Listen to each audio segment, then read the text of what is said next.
আসসালামু আলাইকুম। হ্যাঁ ভাইজান, এগুলো হচ্ছে দেশি হাঁস, ঠিক আছে? দেশি হাঁস হচ্ছে এগুলো। এর ভিতরে চীনা হাঁসও আছে, ঠিক আছে? তবে চীনার ভিতরে আরও আছে। আর এখানে হচ্ছে এগুলো হচ্ছে মরগ, ঠিক আছে? পুরো হচ্ছে এগুলো, এগুলো পুরো। এগুলো পিস হচ্ছে 40 টাকা আর হাঁস।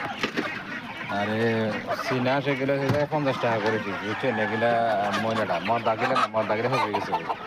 আর এখানে মনে করেন আপনার মুরগি বিক্রি হবে এখান থেকে মরক বিক্রি হইতো না, মরক ডিমের জন্য।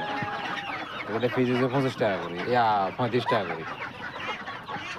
মুরগির পিস 35 টাকা, মরগের পিস 40 টাকা, হাঁসের বাংলা হাঁসের পিস 40 টাকা, চীনা হাঁসের পিস আপনার 50 টাকা, চীনা হাঁসের, ঠিক আছে?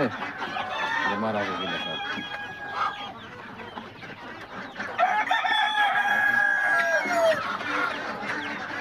গাছ আর নিতে পারবেন, অসুবিধা নেই। মুরগি যতগুলা লাগে, যতটুকু আমার কাছে আছে ততটুকু দিতে পারেন, সমস্যা নেই।